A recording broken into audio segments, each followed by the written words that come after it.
Hello friend, હવે અહીંયા ગણે તમને અમુક જે ખાલી જગ્યાઓ છે ને ઉપરના જવાબ મેં લખી નાખ્યા છે યાર. હવે તમારે આ બધા જવાબો નીચેની ખાલી જગ્યા જે બોલીએ ને આપણે પૂરતા જઈશું ને લખતા જઈશું, જેથી કરીને તમને આઈડિયા આવે કે આ રીતના વાક્ય રચના બનશે. રેડી?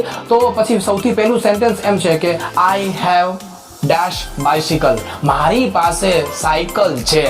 પણ હવે તેમાં શું વિશેષણ લાગશે? મારી પાસે રેડ સાયકલ છે, લાલ સાયકલ છે. બરોબર? કેવી? રેડ એટલે લાલ, લાલ સાયકલ છે. પછી બીજા નંબરનું સેન્ટેન્સ લઈ લઈએ.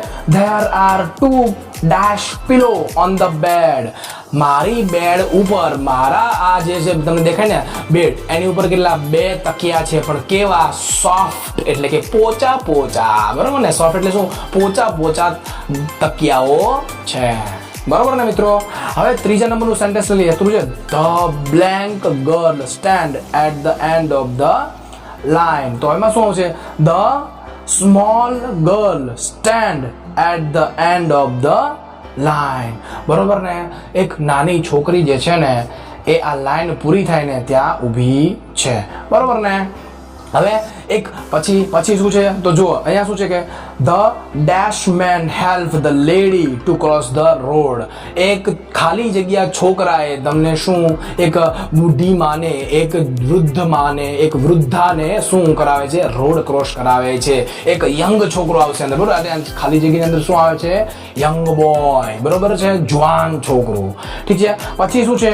Mister Sharma is a blank teacher. કેવા ટીચર છે? બ્રિલિયન્ટ ટીચર છે. એ ખૂબ જ સરસ ટીચર છે એક મિસ્ટર શર્મા જે છે ને તે અહીંયા કણે આવશે. પછી શું છે? Your dash shoe left mark all over the floor. હવે તમારા જે બૂટ જે છે ને કેવા બૂટ? તો કે ભીના બૂટ. ભીના એટલે કે વેટ શૂઝ. પછી શું છે? Left mark all over the floor, એટલે કે એ નિશાન છોડ્યા છે આખા જે ફ્લોર ઉપર. શું નિશાન છોડ્યા છે? આ તમારા ભીના જૂતા હે, ભીના તમારા બૂટ હે. કાલથી ભીના બૂટ પહેરીને આવવું નહીં. બરોબર? નહીં તો મમ્મી ધોકો લેશે. યાદ રાખવું. બરોબર? ધોકો નહીં લે તો હાવણી તો લેશે જ, અને હાવણી લે તો વેલણ તો લેશે જ. બરોબર? એટલે લેફ્ટ ભીના બૂટ પહેરીને ઘરમાં ન ઘૂસું ટૂંકમાં. બરોબર? કારણ કે જો વરસાદ નજીક આવશે ને પછી તમે એવી રીતના ભીના બૂટે આવશો ને તો પછી આવશે 100% આવશે, સાવરણી આવશે, ધોકોય આવશે. અલ્યા ક્યાં મરી ગયો તું? ક્યાં ગયો તો મિત્રો આ જ રીતે the blank light hurts my eye, the strong light hurt my eye. એક તીવ્ર જે પ્રકાશ હતો ને એ મારી આંખને શું તકલીફ પહોંચાડે છે. પછી શું છે? ધ બ્લેન્ક એટલે the dash book is still interesting. આ જૂની બુક. કેવી બુક છે? The old book steel interesting. આ એક જૂની બુક છે પણ મને અંદર ખૂબ રસ જગાડ્યો છે. ખૂબ જ ઇન્ટરેસ્ટિંગ બુક છે આ. પછી છે ચેતન હેઝ બ્લેન્ક આઈ. કેવી? બ્લુ આઈ. એક છોકરાને, ચેતન નાનો છોકરા કેવી? વાદળી કલરની આંખો છે. એટલે વાદળી એટલે હાવ વાદળી નહીં હો, માપે વાદળી. તમે ભૂરી આંખો જો કે ને એવી જ રીતે થોડી વાદળી શેડવાળી આંખો હોય છે. ઠીક છે? પછી લાસ્ટ સેન્ટેન્સ તમને શું કહે છે? Neeta wear a blank dress on the dinner. એટલે કે નીતા જે છે ને એ છોકરી એ નવો ડ્રેસ પહેરીને સાંજનું ભોજન લેવા માટે આવી છે. સાંજના ભોજનને શું કહેવાય? ડિનર. ઘરે જઈને પછી કહેવાનું I want to dinner mom, please give me dinner. બરોબર? પણ ધ્યાન રાખવાનું, મમ્મીને પેલા કહી દેવાનું ડિનર એટલે સાંજનું ભોજન. બરોબર? નહીંતર શું કહે છે? શું બોલે છે આ? કાંઈ ખબર પડતી નથી મને. ડિનર એટલે સાંજનું ભોજન. Mom please give me dinner, I am very hungry. Hungry એટલે ભૂખ્યું, ભૂખ લાગી, હું ભૂખ્યો છું એમ. બરોબર? મમ્મી મને ઝડપથી જમવાનું આપ, સાંજનું જમવાનું આપ, મને બહુ જ ભૂખ લાગી છે. બરોબર છે? મમ્મી સમજાય છે તો ઠીક છે, નહીંતર પછી તમારો હે ભગવાન હરી જ તમારો ધણી ભાઈ. ઠીક છે ને?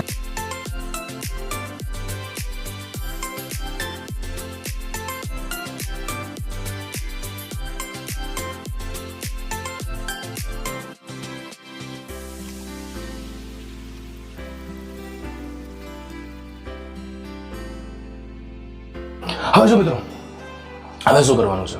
અહીંયા આગળ તમને કેટલાક ચિત્રો હું બતાવીશ અને તમારે શું કરવાનું છે? એના વિશે 1 થી 2 વાક્યો લખવાના છે તમારે. ઠીક છે મિત્રો? તો હવે એક એક કરીને આપણે બધા ચિત્રો જોશું અને આને લીધે તમને શું ફાયદો થશે કે આપણે આગળ લેક્ચર લીધો તો લેટ્સ ડિસ્ક્રાઇબ, એટલે ચાલો વર્ણન કરીએ. તો એની અંદર શું કે જે કંઈ પણ વસ્તુ આપણે જોવાની હોય ને તો એનું આપણે વર્ણન કરવાનું.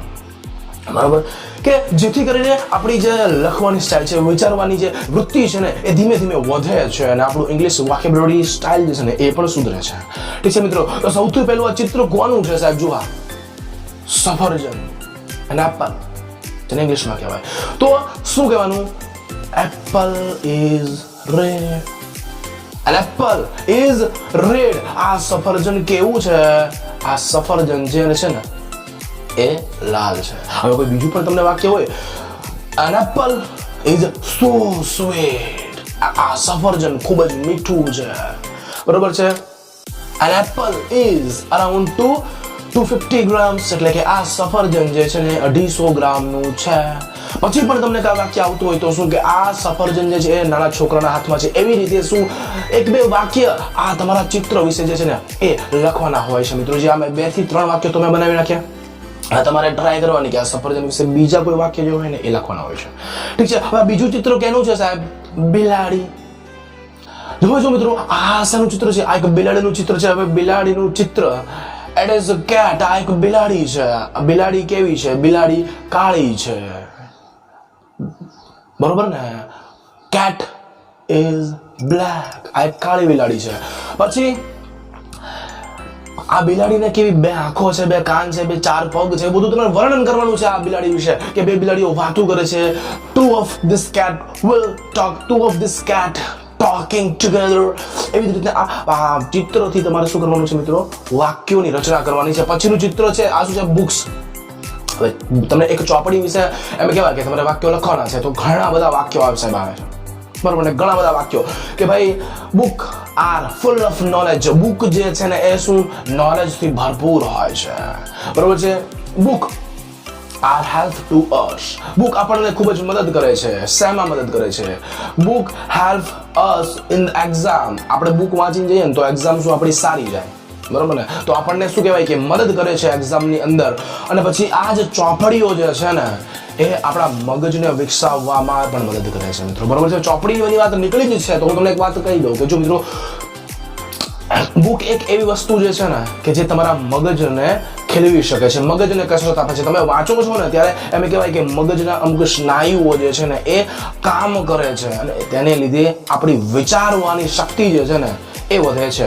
પણ જો તમે મોબાઈલથી તે વસ્તુ કરો ને તો મોબાઈલ એક એવી વસ્તુ છે, આમ તો કઈ પ્રોબ્લેમ ન થાય, પરંતુ મિત્રો એકની એક વસ્તુ જે છે ને એ આપણા મગજને વિચારતું જે છે ને એ બંધ કરી દે છે.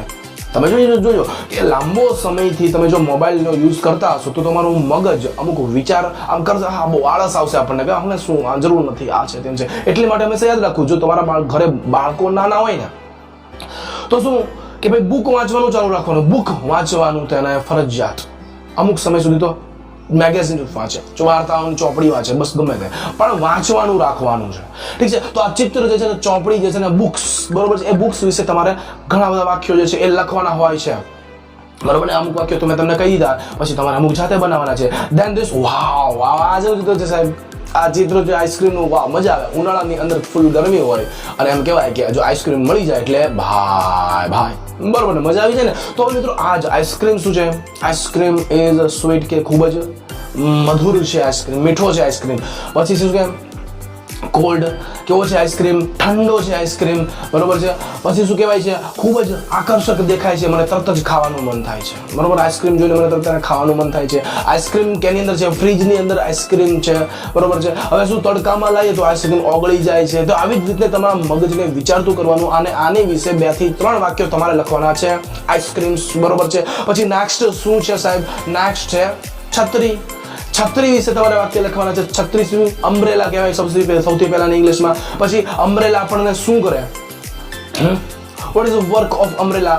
તો કે ભાઈ અમ્બ્રેલા એટલે કે છત્રી જે છે ને આપણું રક્ષણ કરે. બરોબર? શેનાથી રક્ષણ કરે? તો કે વરસાદ આવે તો આપણું રક્ષણ કરે. પછી અમ્બ્રેલા એટલે કે છત્રી ઘણા બધા કલરની હોય છે. બરોબર છે? લાલ, પીળી, નારંગી, ગમે એવા રંગની આ છત્રી હોય છે. પછી હવે આ છત્રી એમ કહેવાય કે પ્લાસ્ટિકની પણ હોય, લોખંડની પણ હોય. બરોબર? તો એવી જ રીતે આ બધા છત્રી વિશે તમારે પણ વાક્યો લખવાના છે. 2-3 વાક્યો મેં તમને અહીંયા કહી દીધા, બાકીના તમારે જાતે બનાવવાના. પછી આ છે મિત્રો આપણા સૂરજનું ચિત્ર. હવે સૂરજ વિશે તમારે વાક્યો લખવાના છે. બરોબર ને? હવે સૂરજ, it is sun, the only and only one sun. In our solar system. આપણી સોલાર સિસ્ટમની અંદર માત્ર અને માત્ર એક જ સૂરજ છે. Sun is the source of energy. સૂરજ જે છે ને એ ઉર્જાનો સ્ત્રોત છે. પછી the sun is too hot. એ ખૂબ જ ગરમ છે. હવે સૂરજ એટલો બધો ગરમ છે, 6000 કેલ્વિન તાપમાન છે સાહેબ. 6000 કેલ્વિન. તમે વિચાર કરો છો, 6000 કેલ્વિન તાપમાન, બધું ઓગળી જાય, આખું આમ ઓગળી જ જાય, એમાં કાંઈ કરતા કાંઈ જે છે ને એ ન રહે, એટલો ગરમ જે આ સૂરજ છે. પછી the son has it's on solar system. આ સૂરજને પોતાની એક સોલાર સિસ્ટમ જે છે, બરાબર છે. હવે earth is only one planet of our solar system which have a life. એટલે કે આ સૂરજની જે સોલાર સિસ્ટમ જે છે ને એમાં પૃથ્વી નામનો એક ગ્રહ છે કે જેની એક પાસે જે જીવન છે, બાકી બીજા પાસે જીવન નથી. બરાબર ને મિત્રો? પછી આ સન એટલે કે સૂરજનો જન્મ લગભગ 5 બિલિયન વર્ષ પહેલા થયો હતો. આ સૂરજ છે, બરાબર છે, હાઇડ્રોજન અને હિલિયમ જે છે ને એ તત્વોનો બનેલો છે. The sun is made of hydrogens and heliums. આ બે તત્વોનો લગભગ વધારે મેજોરિટીથી બનેલો છે કે જેની અંદર ન્યુક્લિયર સંલેનની પ્રક્રિયા થાય છે, બરોબર છે. અને પછી તેની અંદરથી ઉર્જા ઉત્પન્ન થાય છે, ગરમી ઉત્પન્ન થાય છે, અને આપણને એ જ ઉર્જા પહોંચે છે. તો કદાચ સૂરજ ન હોત તો આપણે પણ ન હોત. સિમ્પલ જે વાત છે, ઠીક છે ને? પછી જો મિત્રો હવે એક વાત હું તમને કહું ને, તો આ બધા ચિત્રો તમારે જોવાના, ને ઓછામાં ઓછા હું તમને કહું કે 2 થી 3 વાક્યો બધા વિશે લખવાના છે, ઠીક છે ને? પછી આ ચિત્ર કેનું છે તો કે હવાઈ જહાજ. શેનું ચિત્ર છે મિત્રો? એરોપ્લેન. હવે એરોપ્લેન જે છે ને એને સૌથી પહેલા તો એરોપ્લેન ઉડે, બરોબર છે. It is flying, they carry the passengers, બરોબર. હવે આ પેસેન્જર કહેવાય કે it is made from iron or some other metal, એટલે કે લોખંડનું અને બીજા અમુક મટીરિયલનું બનેલું હોય છે, બરોબર. પછી આ બધું જહાજ જે છે ને એરોપ્લેન ને શું ઘણા બધા પેસેન્જરને લઈ જાય છે. અમુક સમયે આ કાર્ગો પ્લેન જે છે ને એ પણ હોય છે. તો એવી રીતે ઘણા બધા વાક્યો તમારે વિચારીને લખવાના છે આ એરોપ્લેન વિશે પણ. પછી આવે છે સરસ મજાનું એક ફૂલ છે, ગુલાબના ફૂલ વિશે તમારે વાક્ય લખવાનું છે. It is a flower of a rose, એટલે કે ગુલાબ. It is a red flower, બરોબર. રેડ ગુલાબનું એટલે કે લાલ ગુલાબનું ફૂલ છે, બરાબર છે. ઇટ ઇઝ સો બ્યુટીફુલ, તે ખૂબ જ સુંદર છે. પછી one butterfly sit over the rose flower. આ ગુલાબના ફૂલ ઉપર એક પતંગિયું બેઠું છે, બરોબર ને મિત્રો? તો આવા ઘણા બધા વાક્યો તમારે બની શકે છે. પછી આવે છે આ શું છે? ગાડી. વાવ, આ તો ગાડી છે, 4 વ્હીલ્સ છે. ઇટ ઇઝ ધ કાર છે, બરોબર છે. હવે કારની અંદર શું કહેવાય? ઇટ હેઝ અ 4 ટાયર, તેની પાસે 4 પૈડા જે છે. પછી રેડ કલરની ગાડી છે, બરોબર. આ વ્હાઈટ જ રાખી છે એટલે શું પ્રોબ્લેમ ન થાય તમને, બરોબર ને મિત્રો? રેડ કલરની ગાડી છે. પછી આવે છે હાથી, બરોબર. It is an elephant. હવે હાથી વિશે તો આપણે ઘણું બધું વાક્ય લખી જ નાખ્યા છે. તો આ બધા વિશે મુદ્દે તમારે કરવાનું શું છે સાહેબ? બસ વાક્યો લખવાના છે સાહેબ, 2 થી 3 વાક્યો. બધા વિશે 2 થી 3 વાક્યો લખવાના છે. ચિત્ર જોવાના, વાક્ય લખવાનું. ચિત્ર જોવાના, વાક્ય લખવાનું. ચિત્ર જોવાના, વાક્ય લખવાનું, બરોબર ને મિત્રો? સો આ એક એક્સરસાઇઝ તમને હું આપું છું. હવે તો મિત્રો અહીંયા જ હવે તમારે શું આવા જ બીજા ઘણા બધા ચિત્રો જોવાના અને એના વિશેના વાક્ય લખવાનું. કઈ રીતે? તો ઉપર સૌથી ટાઇટલમાં લખવાનું કે ભાઈ આ એક શું છે? It is a bike. આ એક બાઇક છે. અને પછી એના વિશે 2-3 વાક્યો લખી નાખવાના. એવી જ રીતના ઘણા બધા વાક્યો જે છે ને તમારે લખવાના છે. ચિત્ર જોઈને બાકી તમારે લખવાના છે. તમારે એવી રીતે નહીં કે ચિત્ર હોય તે જ, પણ તમારી સામે રિયલ વસ્તુ હોય. ફોર એક્ઝામ્પલ તમે રૂમમાં બેઠા છો, રૂમમાં બેઠા આજુ વર્ણન કરવાનું ભાઈ આ એક ડબ્બો છે, આ લાઇટ છે, બરોબર. તો તે ડબ્બો શું કરે છે? તો ડબ્બાની અંદર અમુક વસ્તુ ભરેલી હોય, લાઇટ શું થાય? ચાપ પાડે લાઇટ પ્રકાશિત થાય. તો એવી રીતના વાક્યો બનાવીને લખવાના છે, ઠીક છે? તમને ખૂબ જ તમારી ઇંગ્લિશ વિચારસરણી સુધરશે અને તમને ખૂબ જ ફાયદો થશે મિત્રો, બરોબર ને મિત્રો? સો મિત્રો, thanks for watching this YouTube channel and have a nice day.